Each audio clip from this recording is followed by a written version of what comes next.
Hi, everyone, and welcome back to another episode from mksenglish.com, the website that helps you speak English confidently and naturally. I'm Mark Keller, your host, and today we're exploring 6 super useful modal verbs: can, could, may, might, should, and must. We'll look at what each one means, how to use them, and give you plenty of examples. So grab your notebook or just relax and listen carefully. Let's start with can. We use can to talk about 3 things. The first one, ability. For example, I can swim. I am able to swim. We also use can for permission. Well, informal permission. For example, can I go to the bathroom? And we also use can for a possibility. An example of this would be, it can get really hot in summer. Next, let's talk about could. Sure, could is the past tense of can, but it also has other uses. Before we get into those other uses, let's look at the past ability first. An example is, when I was a child, I could run very fast. Besides the past form of can, we use could for polite permission. For example, could I open the window? Could I open the window is more polite than can I.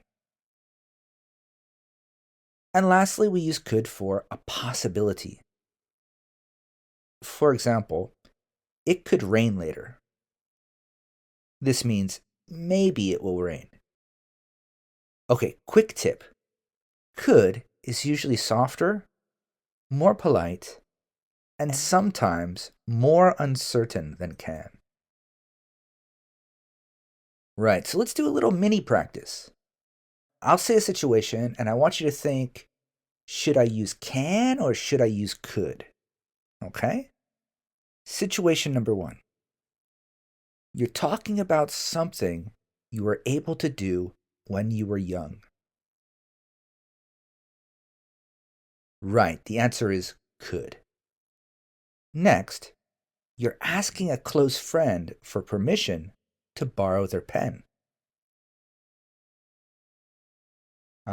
The answer there is can. Can I borrow your pen? And lastly, you're not sure if you'll have enough time to go out tonight. Right, and in that one, we use the word could. Possibility. Great. Let's keep going.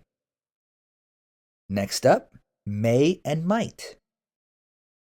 Both of these are used to talk about possibilities. May often sounds a bit more formal. You might have heard someone say, it may snow tomorrow. Well, depending on where you live. It may snow tomorrow means there's a chance it will.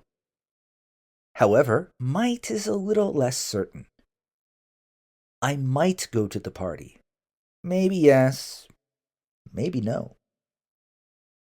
So which one should you use? Well, to be honest, both are correct in most cases. The difference is more about formality and degree of certainty. One more point, may is also sometimes used for formal permission. Knock, knock, knock. May I come in? That's very polite. It's often heard in classrooms, businesses, or other formal settings. Okay, little practice part 2. I want you to choose may or might. We're just going to do 2 rounds. Number 1, you're talking politely to your boss, asking if you can leave early. Right, may.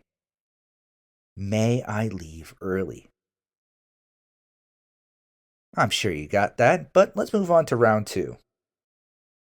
You're not sure if your friend, you're not sure if your friend will visit. Right. The correct answer is he might come later. Great. I hope you're taking notes. Just kidding. But let's move on and talk about should and must. Should is for advice or recommendations. You should study every day. It's a good idea.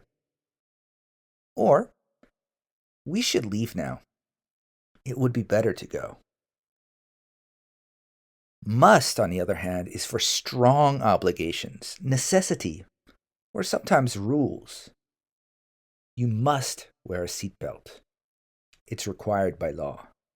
Or, I must finish this report today. I have no choice. Must can also express strong logical conclusions. For example, you've been working all day. You must be tired. In other words, I'm sure you're tired. Quick tip: should equals good idea or recommendation, but must equals rule, strong necessity, or logical conclusion. Okay, so the last little mini practice, I want you to choose should or must. Number 1, you're giving advice to a friend about getting more sleep. Right, should. You should get a little bit more sleep. You look tired. Number 2, you're telling someone about a legal requirement. Must. Right, must. And number 3, you're sure your friend is at home because the lights are on. Must. He must be at home. The lights are on. Okay, so let's quickly review what we learned today. Can and could, ability, permission, possibility. May and might, possibility. Remember though, may is more formal, might is less certain. Should, advice, recommendations. And lastly, must, strong obligations or logical conclusions. Modal verbs are powerful because they change or modify the meaning of the main verb. Start noticing how native speakers use them in TV shows, podcasts, and real conversations. How about checking out some of my other episodes? Here's your final challenge. Try to make one sentence with each of these 6 modal verbs today. You can say them out loud or write them in your journal. Well, that's it for today's episode. If you enjoyed this lesson, check out our blog and self-study courses at mksenglish.com. Also, I'd love to hear from you. Send me a message. Take care, guys. Bye.